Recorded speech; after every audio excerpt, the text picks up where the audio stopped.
오늘 우리가 읽은 시편 68편은 다윗의 시입니다. 주제는 언약궤와 함께 행차하시는 하나님. 언약궤가 이 움직일 때마다 하나님이 역사하셨고, 하나님이 동행하셨고, 하나님이 인도하셨고, 하나님이 축복하셨음을 다윗이 선포한 이제 그 찬양시입니다. 언약궤는 하나님의 임재를 상징합니다. 언약궤가 있는 곳에 하나님이 그곳에 항상 함께 하셨습니다. 행차한다는 말은 언약궤가 옮겨 다닌다는 말이고, 하나님의 임재가 한 곳에 머물러 있는 것이 아니라 하나님의 임재가 여러 곳에 옮기면서 하나님의 역사가 있는 것을 이야기하고 있습니다.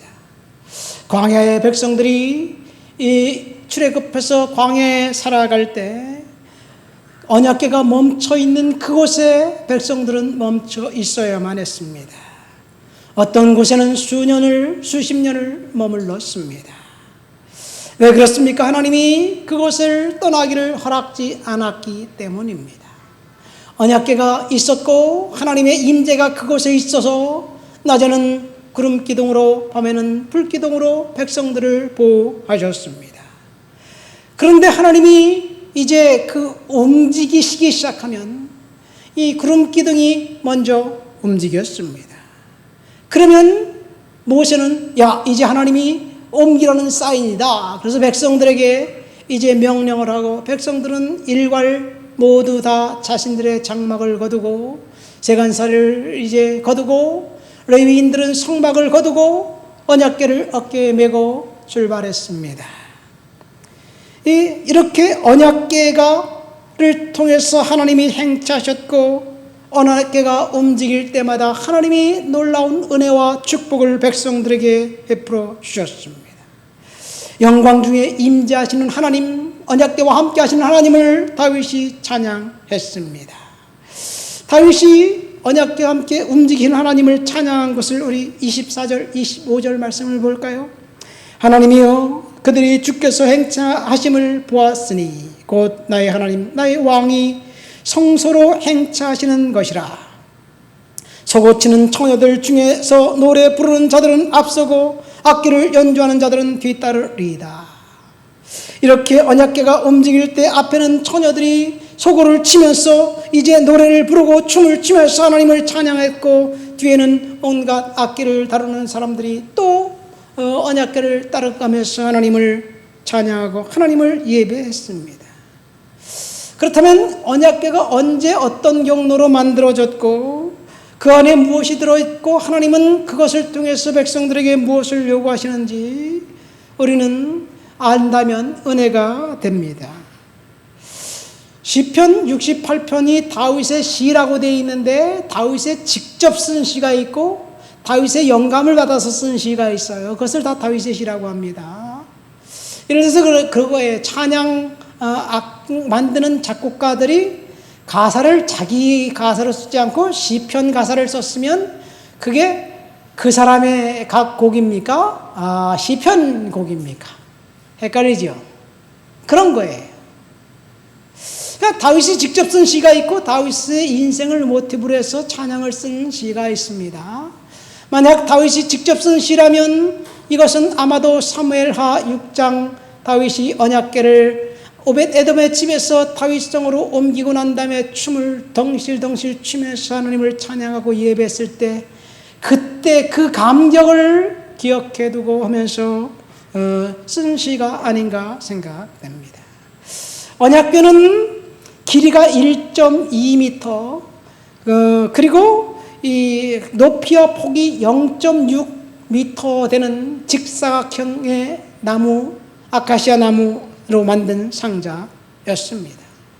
이스라엘 백성들이 광야 40년 초기에 모세가 시내산에서 하나님의 영광을 만나고 그리고 하나님으로부터 영감을 받아서 언약궤를 만들었습니다. 모세가 하나님께서 가르쳐주신 모양대로, 방식대로, 형식대로 언약궤를 만들었고, 이 언약궤는 이스라엘 백성들이 움직일 때마다 이제 레위 자손들을 통해서 어깨에 메고 옮기도록 했습니다. 언약궤가 옮길 때 어떤 일이 있었는지 민수기 10장 말씀을 한번 다 같이 볼까요? 민수기 10장 33절부터 36절 말씀 우리 다 같이 한번 읽어보도록 하겠습니다. 그들이 여호와의 산에서 떠나 3일 길을 갈 때 여호와의 언약궤가 그 3일 길 앞서가며 그들의 쉴 곳을 찾았고 그들의 진영을 떠날 때 낮에는 여호와의 구름이 그 위에 덮여 섰더라. 궤가 떠날 때에는 모세가 말하되 여호와여 일어나사 주의 대적들을 흩으시고 주를 미워하는 자가 주 앞에서 도망하게 하소서 하였고 궤가 쉴 때에는 말하되 여호와여 이스라엘 종족들에게로 돌아오소서 하였더라. 이것이 언약궤가 움직일 때 모습입니다. 언약궤가 3일 길쯤 앞서서 떠났습니다.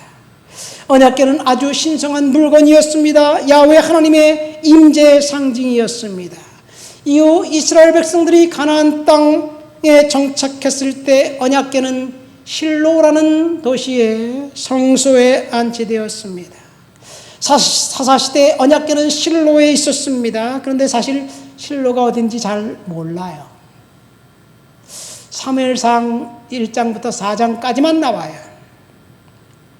그러니까 이 실로에 있는 성소에 언약궤가 위치해 있었습니다. 공교롭게도 엘리라는 제사장이 그 실로 성소를 맡은 제사장이었어요. 그래서 그가 대제사장이 된 거예요. 여호수아가 땅을 분배하면서 제사장들을 각각 12지파 영지에 나눠서 살게 했고 각 지역마다 성소가 있었습니다. 백성들은 그곳에서 이제 하나님을 예배했습니다. 중앙 성소는 존재하지 않았습니다. 마침 실로의 성소에 언약궤가 있었고 그것을 담당했던 제사장 엘리가 자연스럽게 대제사장이 되었습니다. 엘리가 특별히 하나님 앞에 인정받았고 엘리가 하나님 앞에 뭔가 기여한 것이 있었기 때문에 그를 대제사장으로 쓴 것이 아니라 거기에 언약궤가 있었기 때문에 그렇습니다. 우리가 비록 연약하고 심히 없고 미천하지만 하나님의 임재가 우리와 항상 함께하고 있다면 하나님이 저와 여러분들을 크게 쓰실 것을 믿습니다. 그런데 엘리는 언약궤 때문에 대제사장직을 맡았는데 그는 사실 성령에 둔감한 사람이었습니다. 막중한 책임을 맡고 있었음에도 불구하고 탐욕과 욕심과 시기심과 그런 것들에 눈이 멀었던 사람이었습니다. 아들들이 제사장직을 수행하면서 파렴치한 범죄 행위를 저질렀어도 그는 아들들의 범죄 행위를 암묵적으로 눈감았고 허용했기 때문에 그들이 지은 죄 때문에 온 가족이 나락으로 떨어졌습니다. 언약궤는 아카시아 나무로 만든 이제 직사각형의 상자였다고 했습니다. 그런데 언약궤가 중요한 것은 그 속에 들어있는 것들 때문에 중요하기도 하지만 물론 그 속에 들어있는 것들에 대한 영적인 의미가 있어요. 그 언약궤 속에는 3가지 물건이 있었습니다. 십계명의 2돌판, 하나님의 말씀이 중요하다는 것을 이야기합니다. 만나 담은 2돌 항아리, 하나님이 공급해 주신다는 것을 이야기합니다. 아론의 쌍난 지팡이, 하나님이 지금도 역사하신다는 것을 이야기합니다. 그런데 구원의 지팡이를 이야기하고 지금도 역사하시는 것을 이야기하지만 사실 언약궤의 중요한 것은 그 안에 무엇이 들어있느냐가 아니라 언약궤 뚜껑입니다. 아니 도대체 언약궤 뚜껑, 보석한 뚜껑이 뭐가 그렇게 중요하다고? 그 안에 들어있는 보석이 더 중요한 게 아닌가? 우리는 이렇게 생각할 수도 있어요. 근데 언약궤 뚜껑을 하나님은 금을 얇게 박으로 쳐서 언약궤 뚜껑을 금박을 입히라고 말씀하셨습니다. 그리고 그 언약궤 뚜껑에는 2명의 천사가 날개를 펴고 마주보는 형상으로 이제 서 있었습니다. 어쨌든 언약궤는 하나님의 임재의 상징이었습니다. 하나님이 거기에 계셨습니다. 그런데 언약궤를 잘못 다뤘던 사람들, 대제사장 엘리의 2 아들 홈니와 비느하스가 블레셋과의 전쟁을 임하자 언약궤를 갖고 나가면 하나님이 그곳에 계시기 때문에 우리가 승리할 수 있을 것이다 생각하고 언약궤를 갖고 나갔는데 전쟁에서 졌고 그리고 언약궤를 빼앗겼습니다. 이 홈리와 비느하스는 제사장인데 언약궤를 신성한 신물쯤으로 생각했어요. 하나님을 모시고 가면 우리는 전쟁에서 승리할 것이라고 생각했습니다. 그런데 그들은 전쟁에서 졌고 전사했습니다.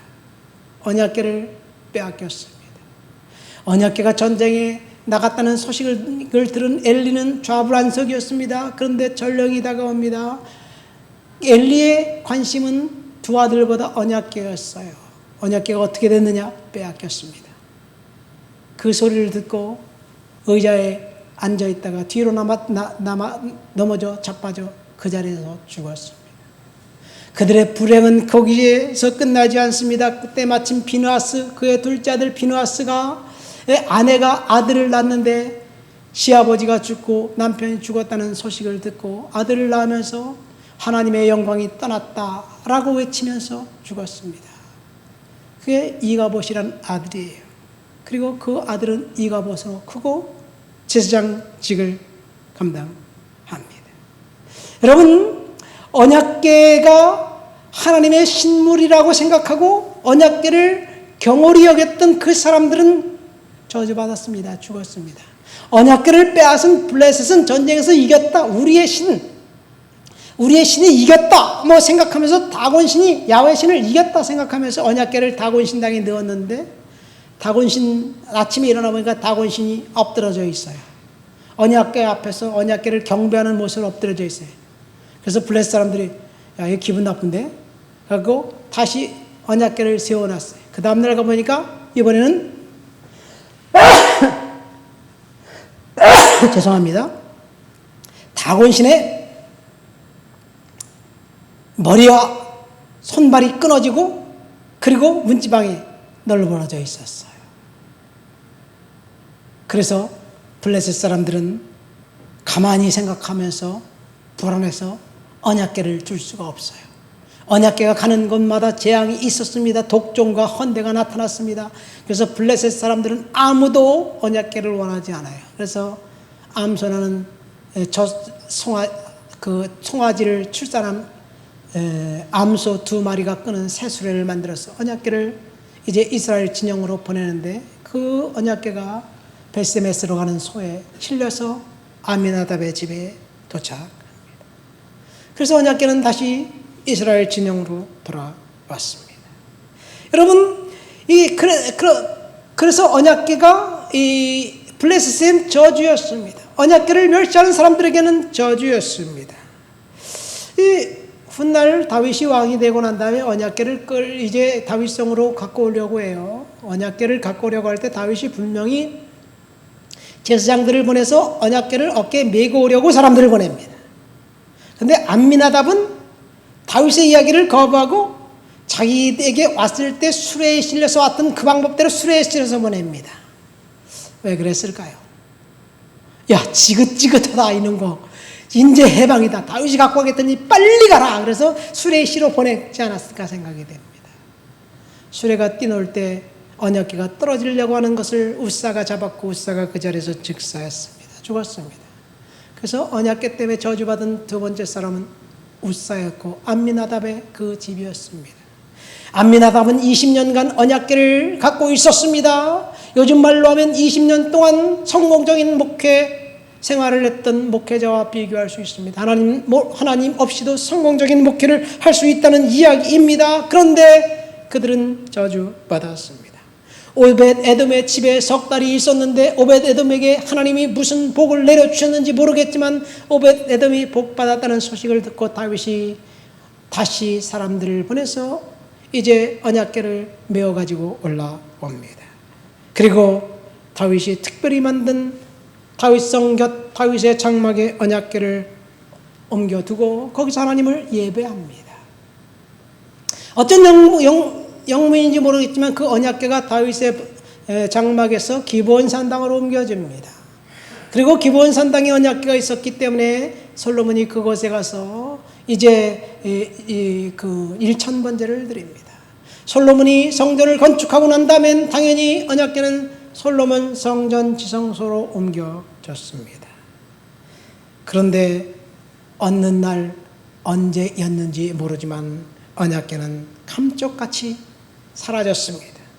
언제 누가 훔쳐갔는지 모르겠습니다. 아마도 유다가 멸망하는 날 바벨론의 병사들이 난입해서 예루살렘 성벽을 허물고 예루살렘 성전을 허물고 성전의 기구들을 모두 다 몽땅 훔쳐갈 때 언약궤가 없어졌는지 모르겠습니다. 아무도 모릅니다. 만약 그 신성한 물건을 바벨론 사람들이 병사들이 만져서 훔쳐갔다면 그들이 온전했을까요? 아무도 모릅니다. 그리고 귀환에서 돌아온 백성들이 예루살렘 성전을 건축하고 성소와 지성소를 나눴는데 그 안에 언약궤는 없습니다.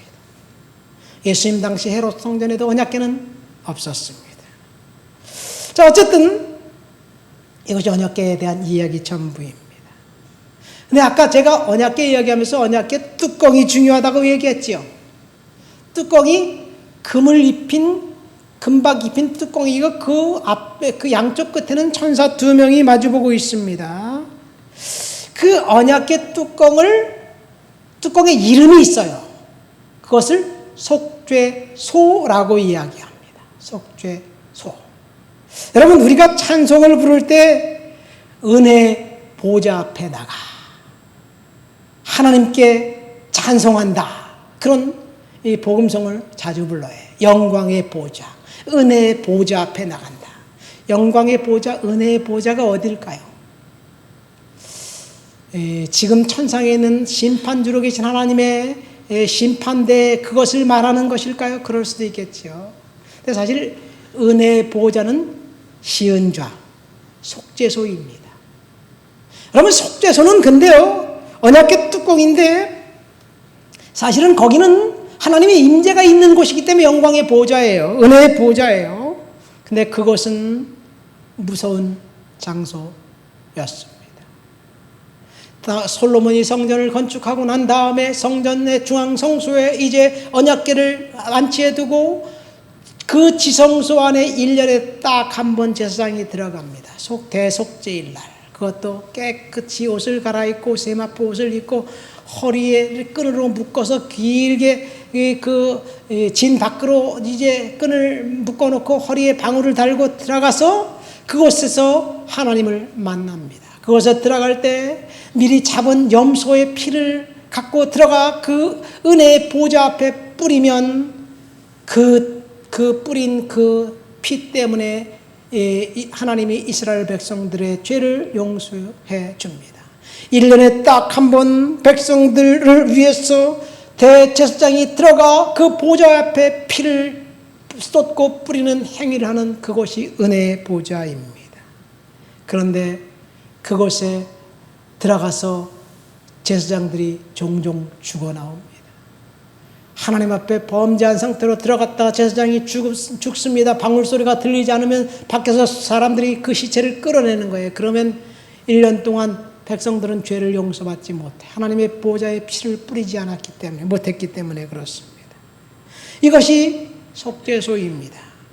이 은혜의 보좌에 속죄소에 피 뿌리는 그 역사가 훗날 예수 그리스도께서 십자가에서 운명하시면서 이제 하나님 앞에서 우리의 죄를 용서하셨고, 그리고 운명하시는 그 순간 성소 휘장이 위로부터 아래로 찢어지면서 은혜의 보좌 속죄소의 그 피뿌림은 더 이상 필요가 없게 됩니다. 하나님께서 그리스도의 십자가의 보혈을 통해서 저와 여러분들을 구원해 주셨습니다. 이것이 영광의 보좌이고 은혜의 보좌이고 이것이 언약궤입니다. 오늘 본문에 보면 이 언약궤에 임재하신 하나님, 그 하나님 행차하신 하나님을 다윗이 찬양하면서 세 가지를 이야기하고 있습니다. 첫 번째, 언약궤 함께 행차하신 하나님은 찬송받으실 하나님, 우리의 예배를 받으실 하나님이 된다는 사실을 다윗은 고백합니다. 여러분, 19절부터 24절부터 27절까지 한번 읽어볼까요? 다시 한번 본문 19절을 읽겠습니다.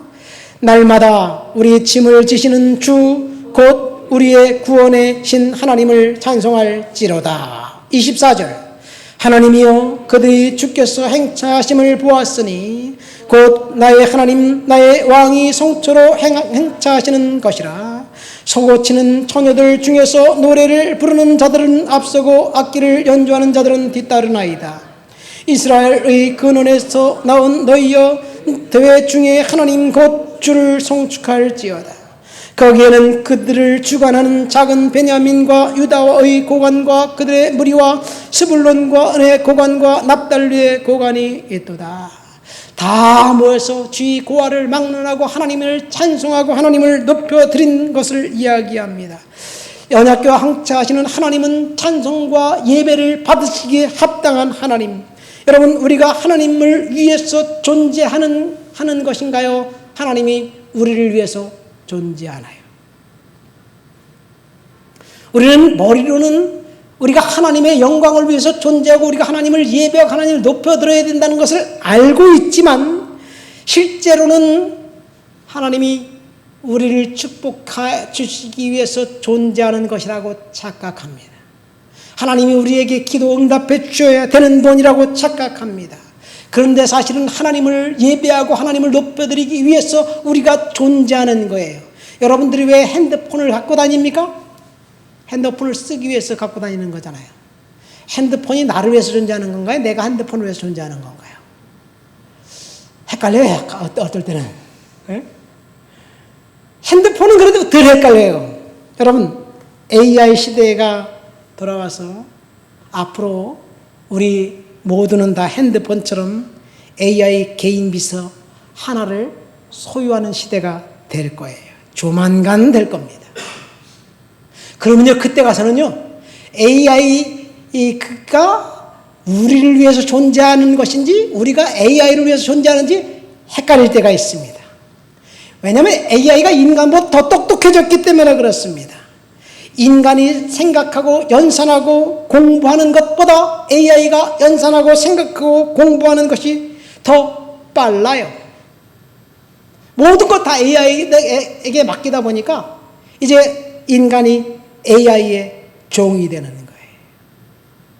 여러분, 우리가 하나님을 위해서 존재하는 건데 하나님이 우리를 위해서 존재하는 것처럼 착각하게 되었다는 이야기예요. 로봇가 자신을 만든 인간의 능력을 초월해 멀지 않아 인간을 지배할 날이 조만간 오게 될 거예요. 영화에 이미 나와 있잖아요. 매트릭스, 터미네이터, 크리에이터. 20, 30년에 나온 영화예요. 조만간 그렇게 될 거예요. 여러분, 피조물인 우리가 창조주 하나님을 예배하고 경배하는 것이 우리의 본분인데, 그래서 우리를 예배하면 하나님이 우리에게 복 주시는데, 인간은 하나님이 우리를 복 주시기 위해 존재하는 신물쯤으로 생각하면서 하나님을 착각합니다. 예배가 먼저고 축복이 나중입니다. 이것이 오늘 본문을 통해서 주시는 다윗이 행차하시는 언약궤와 함께 행차하시는 하나님을 통해서 고백한 거예요. 하나님은 우리의 예배와 찬송과 영광을 받으시기에 합당하다. 여러분, 사실 출애굽 당시 광야에서 빈번하게 언약궤가 행차했습니다. 움직였습니다. 이렇게 움직일 때 백성들은 하나님 앞에 복종했고 하나님 앞에 이제 인도함을 받았습니다. 왜냐하면 하나님이 움직이면 구름 기둥이 움직였고 명확하게 보였기 때문에 그래요. 근데 가나안 땅에 정착하고 왕정 시대가 되고 난 다음에 언약궤가 좀처럼 움직이지 않습니다. 한 곳에 딱 있었습니다. 그러니까 언약궤를 행차하시면서 복 주신 하나님의 그 감동과 은혜를 사람들이 잃어버렸습니다. 그런데 그럼에도 불구하고 하나님을 찬송하고 예배하고 하나님을 높여드린 사람은 복받은 거예요. 아까 오베데돔이 복받았다 그랬죠?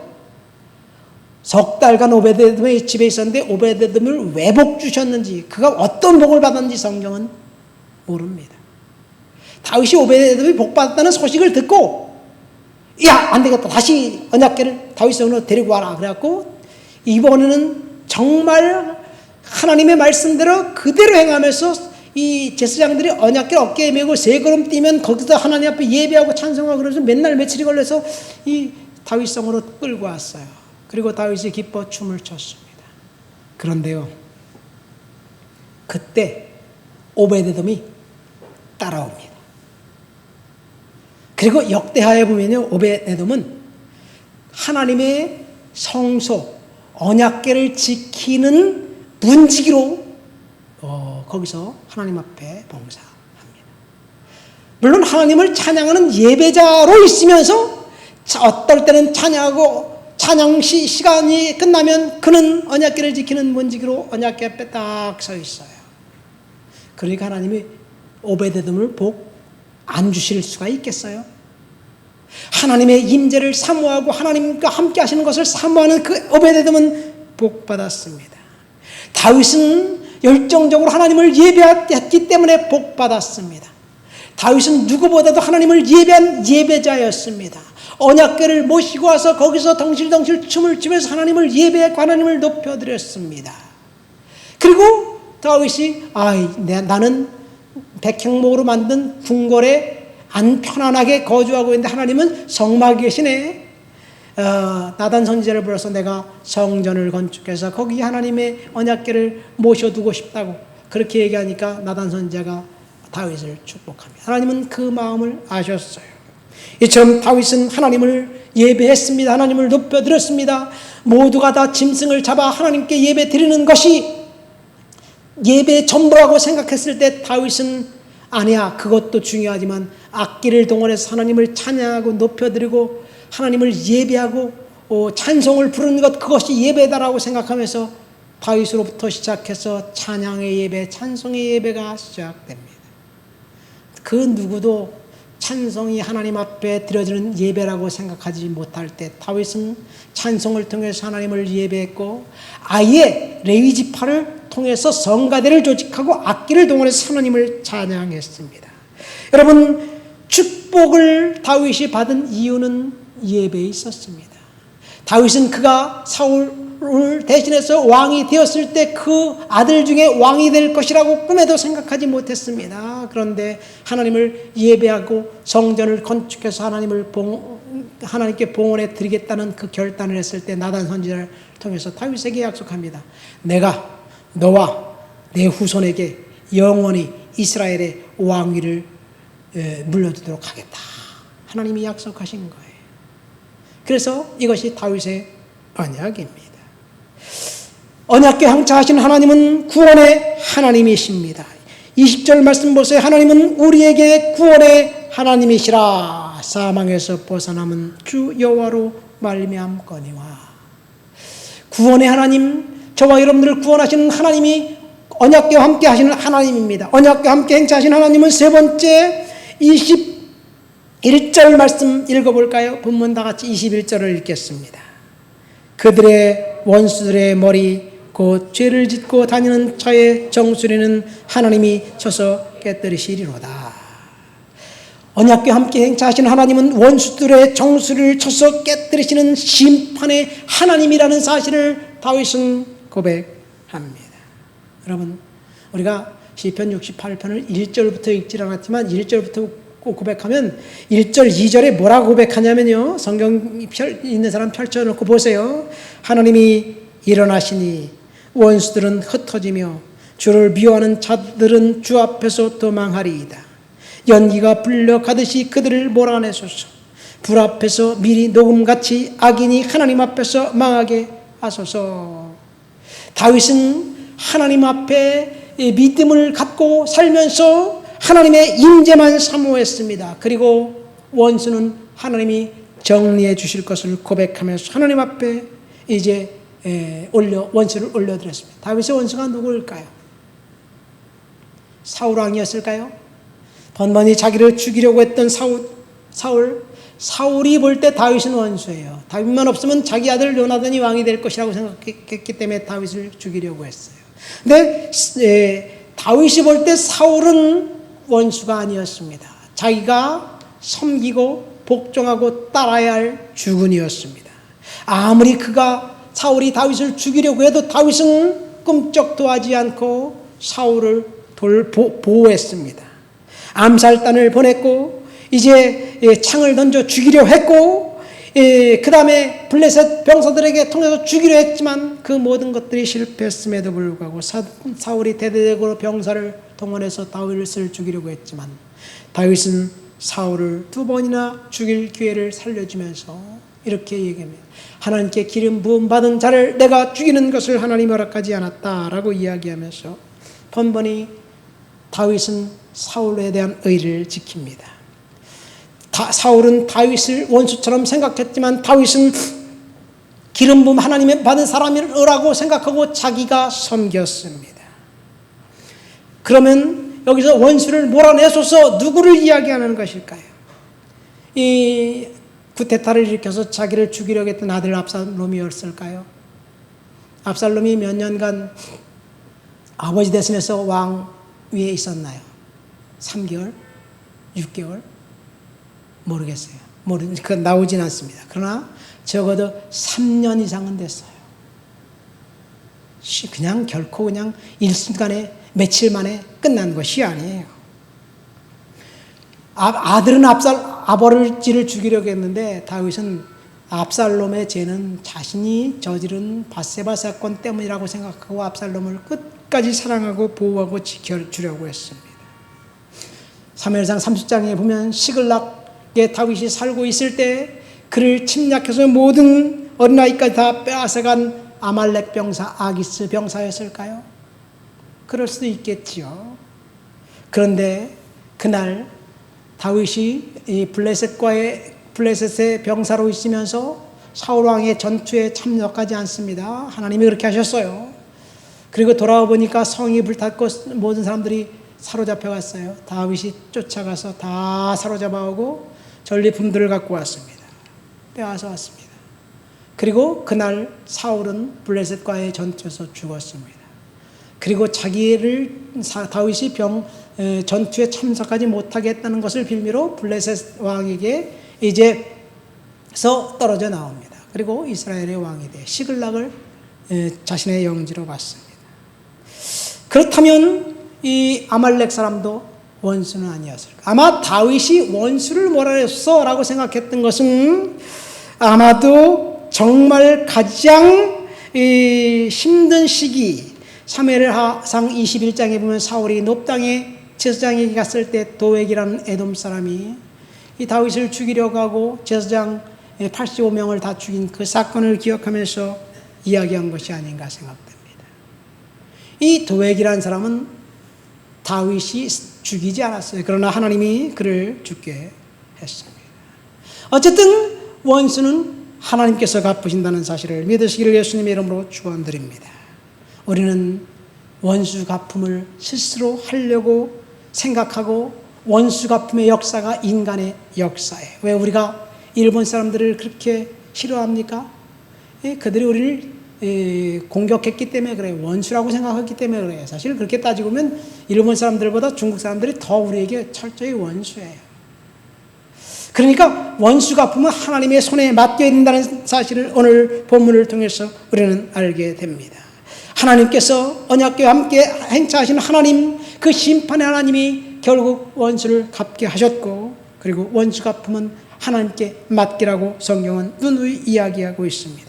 4절 5절 말씀 보니까 하나님께 노래하며 그의 이름을 찬양하라. 하늘을 타고 광야에서 행하시는 일을 위하여 대로를 수축하라.